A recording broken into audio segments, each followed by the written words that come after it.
तो आपने क्या लिखा, सावंत सिंह लिखा आपने, और सावंत सिंह का शासनकाल क्या लिखा, 48 से 64। सावंत सिंह के बारे में आपने लिखा कि इसका नाम क्या रखा इसने बाद में, नागरीदास। पहले तो ये राजा था, बाद में ये भक्ति में लीन हो गया था। ईश्वर भक्ति के अंदर सावंत सिंह को पता चल गया था कि राजा बनने से पार पड़ेगी नहीं, हमें ईश्वर भक्ति करनी चाहिए, क्योंकि मरने के बाद भी हमें मोक्ष चाहिए कि नहीं चाहिए। इसलिए इन्होंने ईश्वर भक्ति की थी, लेकिन ईश्वर भक्ति करने से पहले पहले ऐसा मैटर करके गए कि हमें एक पेज भरना पड़ा। लिख लो, इनकी एक प्रेमिका जिसका नाम था बनी ठनी, इनकी प्रेमिका का नाम लिखो, क्या नाम था, बनी ठनी। हंसल है बोल है, हंसने की बात है। नागरीदास की प्रेमिका का क्या नाम था, बनी ठनी। बनी ठनी का शाब्दिक अर्थ पूछ ले आपसे तो क्या बताओगे, सजी धजी। हमेशा रहती थी सजी धजी। पार्लर के पड़ोस में मकान ले लिया इसने, रोज ही बाजार जावा तो लेट हो जाए। एक भिखारी बैठा किसी पार्लर के आगे, और वो किसी बंदे से कह रहा था कि ये पार्लर जो है ना, ये चमत्कारिक जगह है। बोला यहाँ जो महिला जाती है वापस आती नहीं, इतने साल से देख रहा हूँ।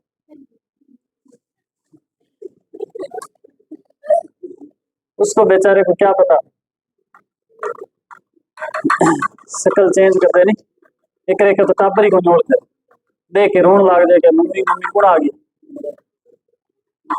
नागरीदास की प्रेमिका का नाम क्या लिखा आपने, कहते हैं कि नागरीदास की जो माता थी ना, नागरीदास की जो माता थी, सावंत सिंह की जो माता थी, उसकी ये क्या थी, जो बनी ठनी है, ये उसकी दासी थी, और ये अपनी माता की दासी से प्रेम करने लग गया था।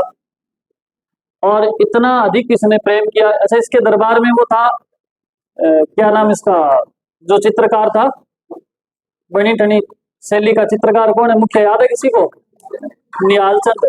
निहालचंद जब चित्रकारी करने लगा ना, तो इसने निहालचंद को बुला करके कहा कि भी तू और तो कोई चित्र बना चाहे ना बना, बोला इस बनी ठनी के चित्र जरूर बनाना, नहीं तो नाराज हो जाएगी। और फिर उसने क्या किया, भगवान श्री कृष्ण और राधा की मूर्तियां बनानी शुरू करी थी। उनके अंदर राधा की जगह मूर्ति किसकी बनानी शुरू कर दी इसने, बनी ठनी की। तो किशनगढ़ शैली की विशेषता है कि राधा कृष्ण की युगल जो प्रतिमा होती है, फोटो या मूर्ति है ना, उनके अंदर राधा की जगह किसकी मूर्ति बनी हुई है, बनी ठनी। समझ रहे हो बात को, तो आप समझ सकते हैं कितनी ज्यादा अहमियत थी, इसने फेमस कर दिया इसको, लोगों के घर घर मूर्तियां हो गई थी और लोग राधा समझ के इसकी पूजा करते थे। नागरीदास बड़ा मन ही मन खुश होता लोगों को देख करके, तो देख जनता कितनी मूर्ख है। तो आप लिखो इसके बारे में,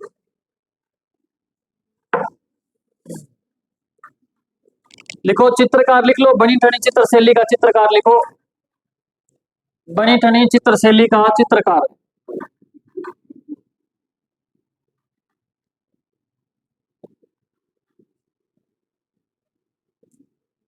कौन है, निहालचंद। अरे बीएसटीसी और बीएड वालों, आपके पेपर में चित्र शैली से प्रश्न आते हैं बहुत बार, और एक ही एक प्रश्न बार बार आ रहा है। कौन सी चित्र शैली से पता है, बनी ठनी चित्र शैली से पूछा जा रहा है। बनी ठनी चित्र शैली का चित्रकार कौन है, मुख्य चित्रकार कौन है, तो बनी ठनी चित्र शैली कहाँ की है, तो किशनगढ़ की है। विशेष रूप से ध्यान रखना, बनी ठनी चित्र शैली जो है ना, वो किशनगढ़ की है। इस चित्र शैली की विशेषता, इसमें एक, इस चित्र शैली की एक विशेषता पता क्या है, इसमें एक आभूषण बार बार दिखाया गया है, बेसरी। कौन सा आभूषण, तो लिख लेना ये भी, इस चित्र शैली में बेसरी आभूषण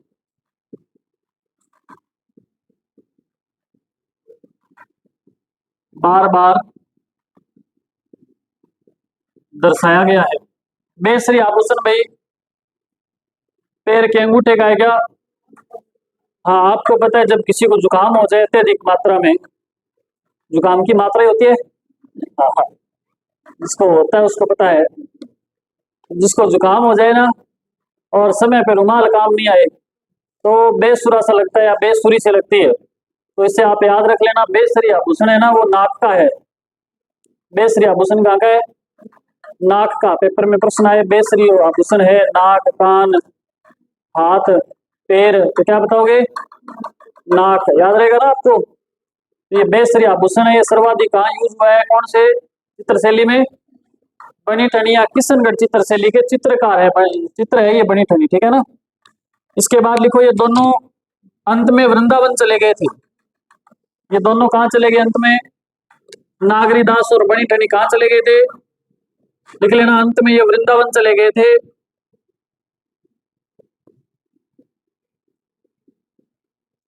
और राधा कृष्ण की भक्ति में लीन हो गए थे। राधा कृष्ण की भक्ति में लीन हो गए।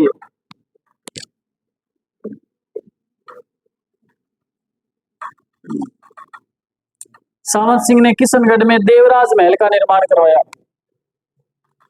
कौन सा महल? देवराज महल। सामंत सिंह ने किशनगढ़ में कौन सा महल बनवाया? देवराज महल का निर्माण करवाया। देवराज महल का निर्माण करवाया। वर्तमान में इसे फूल महल होटल के रूप में संचालित है। ये वर्तमान में ये क्या है? फूल महल होटल।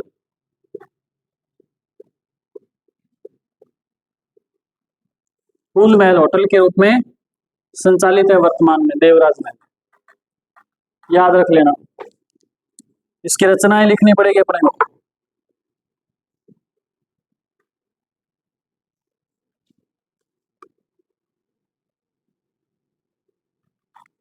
लिख लिया इतना? साथ साथ में लिख रहे हो क्या सभी?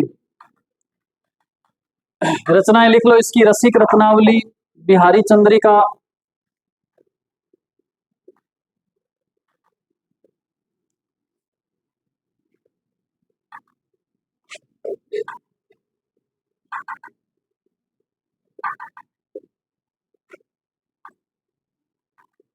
रसिक रत्नावली और बिहारी चंद्रिका, और लिख लो मनोरथ मंजरी। साथ साथ में ठोकते जाओ फटाफट।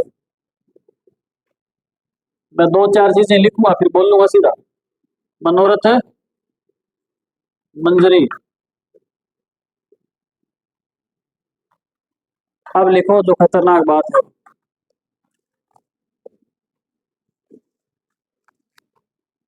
यहां तक पहुंच गए क्या सारे?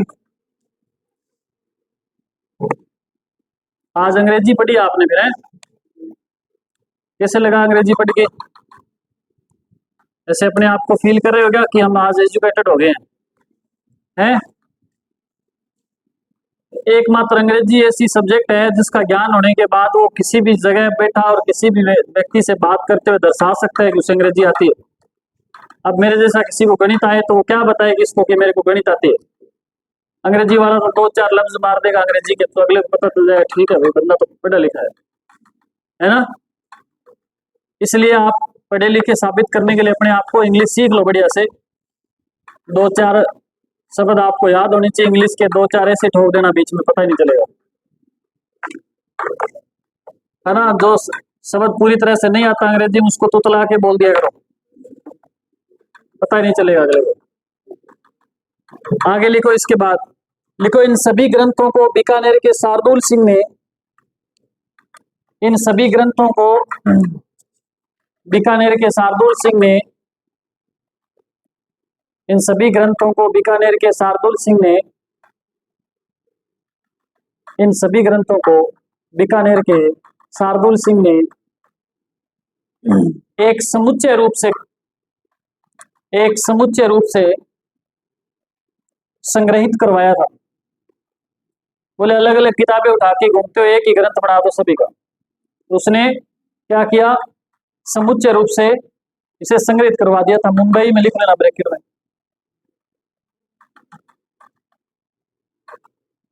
मुंबई के अंदर इसे समुच्चय रूप से संग्रहित है।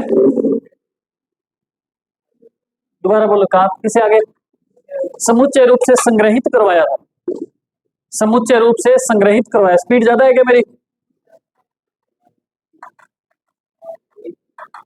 मुंबई में ब्रैकेट में लिख लेना, ठीक है। और इस समुच्चय, ऐसे लिखो, इस समुच्चय रूप को नागर समुच्चय के नाम से जाना जाता है।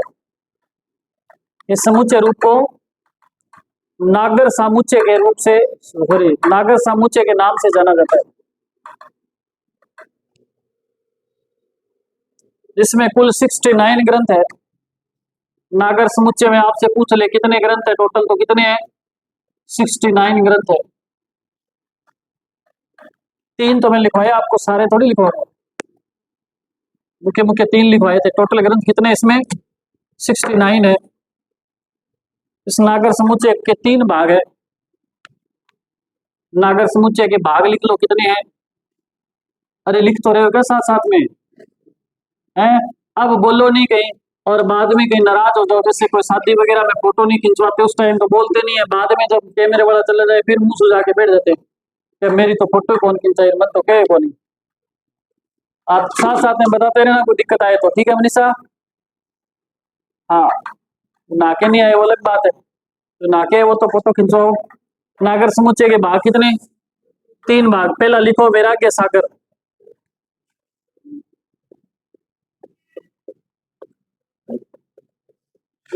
दूसरा लिखो श्रृंगार सागर,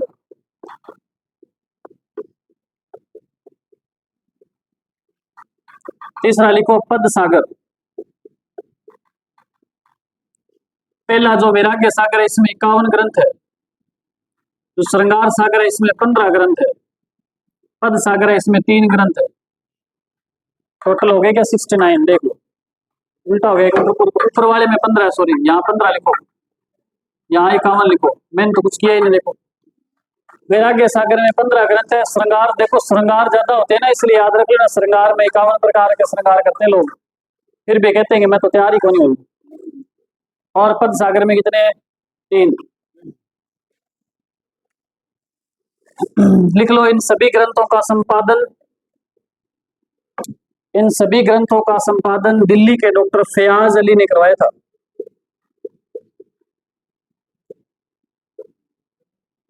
दिल्ली के डॉक्टर फयाज अली ने इसका संपादन करवाया था सभी ग्रंथों का। बात समझ आ गई क्या आपको? मैंने बहुत बातें बताई आपको सामुच्चय, नागर सामुच्चय के बारे में। नागर सामुच्चय ना, इसमें टोटल 69 ग्रंथ है और उसके 69 के 3 भाग है। पहला कौन सा है? वैराग्य सागर, दूसरा श्रृंगार और तीसरा पद सागर। श्रृंगार सागर में 15 ग्रंथ है, और सॉरी, वैराग्य में 15, श्रृंगार में 51 और पद सागर में 3 ग्रंथ है। इनका संपादन किसने करवाया? तो क्या बोलोगे? डॉक्टर फयाज अली। इससे ज्यादा आपसे कुछ पूछा नहीं जाएगा, पूछा जाएगा तो बताना ही मत आप। उसके बाद लिखो आगे सरदार सिंह, नया राजा लिखो सरदार सिंह। लिख लिया क्या? ये लिख लिया था सभी ने? बैठा रहना, लिखो।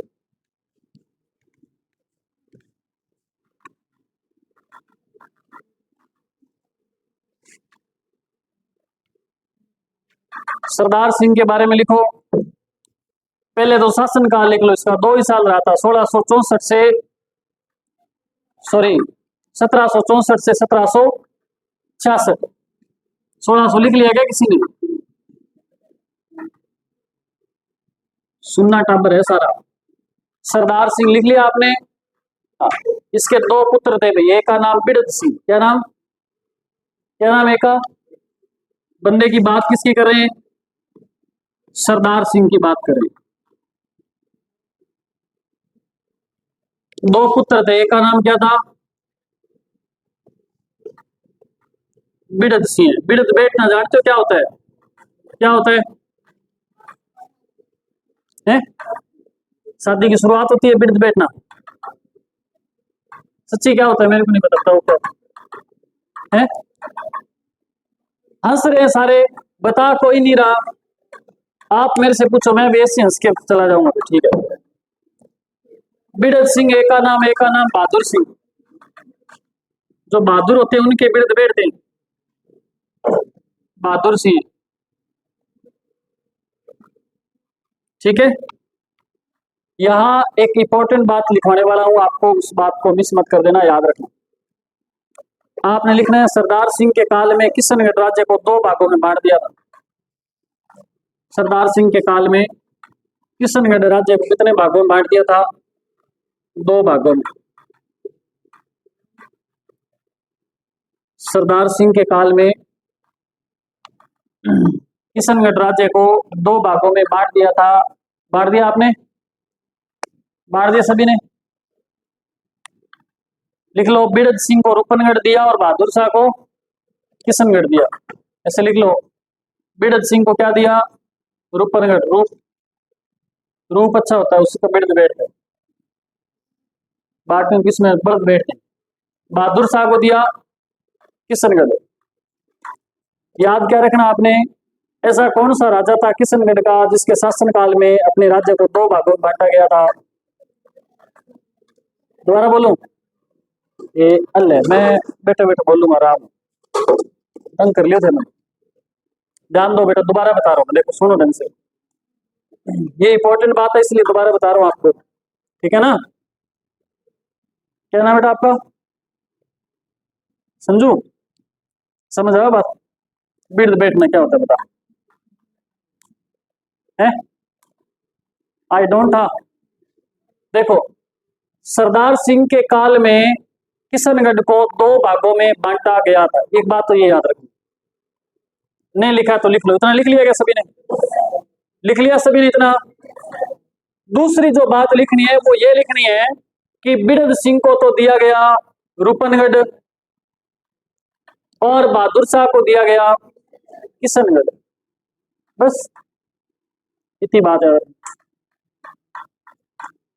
ठीक है बेटा, 81-82 याद, समझ आ गई बात क्या? फिर लिखो आगे, राजा कौन बनेगा? बहादुर सिंह है भाई, किशनगढ़ का पढ़ रहे हैं हम, किशनगढ़ का राजा कौन बनेगा? बहादुर सिंह। लिख लो बहादुर सिंह। आगे राजा लिखो बहादुर सिंह है और शासनकाल लिखो 1766 से 1782। 1766 से 1700।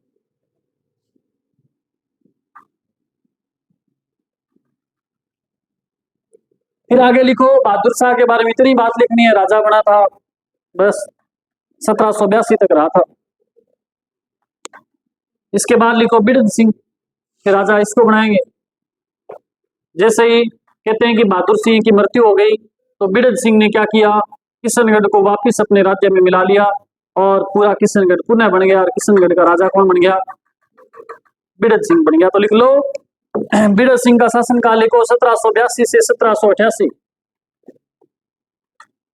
1782 से 1700 लिख रहे हो बेटा? समझ आ रही है क्या बात?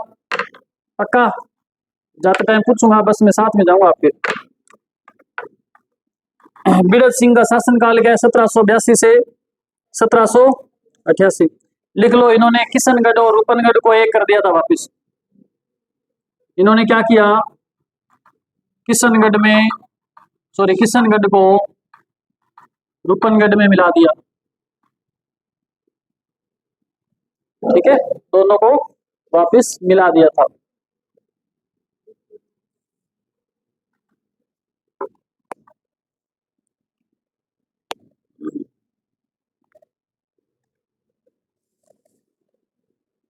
फिर आगे लिखो प्रताप सिंह।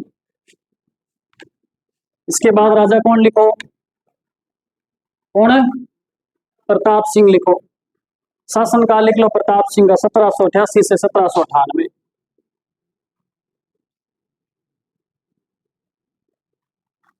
प्रताप सिंह लिख लिया, प्रताप सिंह पढ़ लिया। इसके बाद लिखो कल्याण सिंह। इसके बाद क्या लिखो? प्रताप सिंह के बाद क्या लिखो? कल्याण सिंह। शासनकाल लिखो 1798 से 1822। 1798 से। अब इसके अंदर आपको देखो, इस शासनकाल में आपको कुछ दिखाई दे रहा है क्या इसके अंदर? 1798 से 1822 के बीच में कोई विशेष घटना घटित हुई थी क्या सभी राज्यों के साथ? हुई थी क्या? अरे उस समय सभी राजाओं ने ईस्ट इंडिया कंपनी के साथ संधि करी थी ना। तो आप लिख लो कल्याण सिंह ने ईस्ट इंडिया कंपनी से संधि करी थी? ईस्ट इंडिया कंपनी की स्पेलिंग बोलो।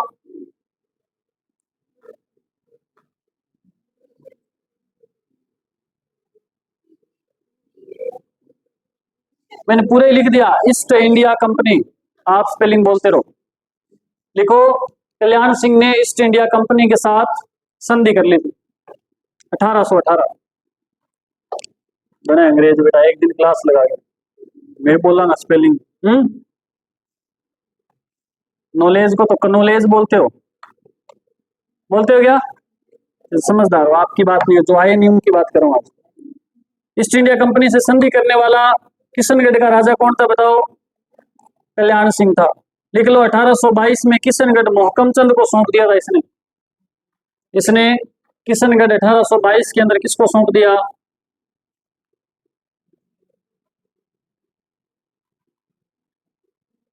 मोहकम चंद को सौंप दिया था इसने।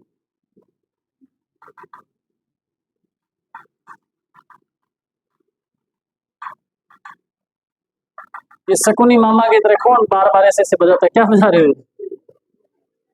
ये नहीं है, और वाइटनर है ना, हाँ उसको बजा रहे हैं।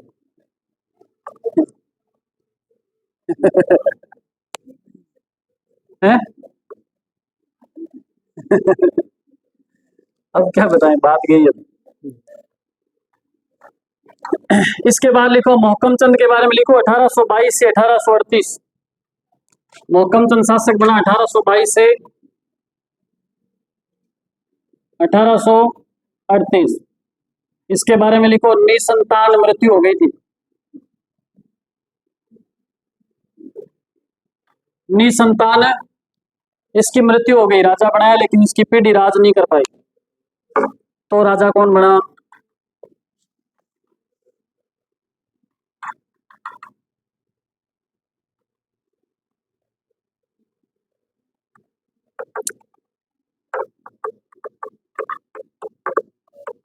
इसके बाद लिखो पृथ्वी सिंह। मोहकम चंद के बाद क्या लिखो? पृथ्वी सिंह।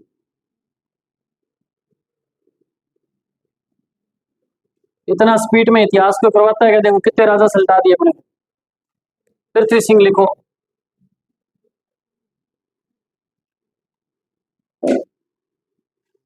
इसके बारे में दो तीन बातें इंपॉर्टेंट है।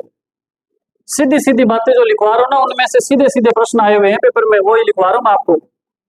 लिख लो, एक तो इस पृथ्वी सिंह के बारे में, बिजोलिया के ठाकुर भीम सिंह का पुत्र था, क्योंकि इससे पहले जो राजा थे उसके तो कोई पुत्र था नहीं, तो कोई तो राजा बनेगा। तो ये बिजोलिया के ठाकुर कौन थे? बोलो, अरे बोलो रे। बिजोलिया के ठाकुर, ठाकुर हाथ कहाँ गए? बिजोलिया के ठाकुर भीम सिंह का क्या था ये? पुत्र। याद रखना भाई, इंपॉर्टेंट है ये। इसलिए भी इंपॉर्टेंट है क्योंकि बिजोलिया किसान आंदोलन जब होगा तब मैं बहुत खतरनाक स्टोरी बताऊंगा इसकी, आपके रोंगटे खड़े हो जाएंगे। आपको गुरुजी काश में भी टाइम हुआ है तो सारा न मार दें, है ना, इतनी खतरनाक दर्द भरी कहानी है। तो है शासनकाल अंग भी रोड की दौड़ है शासनकाल। लिखा आपने, बिजोलिया के ठाकुर भीम सिंह का पुत्र था। लिख लो, इसके काल में राजस्थान में 1857 की क्रांति हुई। पृथ्वी सिंह के काल में क्या हुई?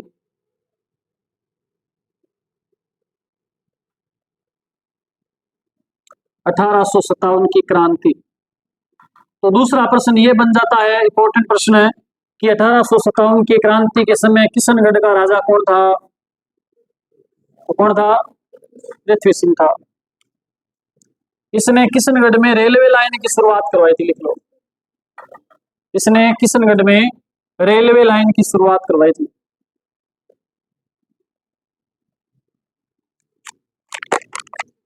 किशनगढ़ में इसने क्या करवाई?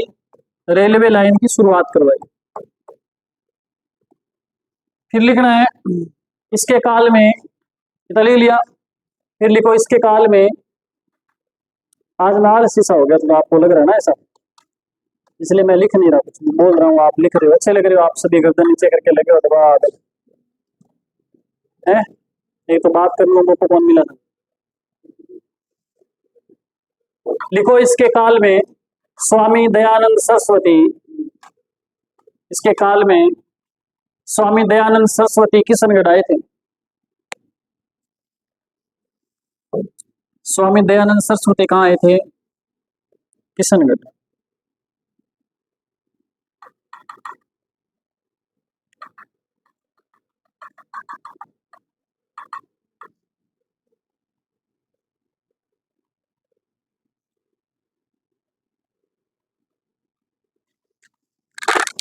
फिर लिखो आगे,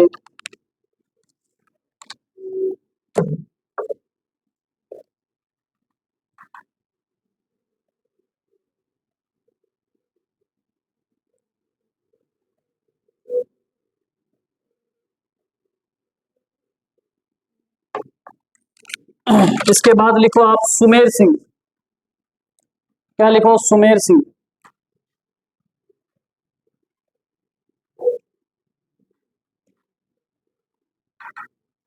सुमेर सिंह लिखो।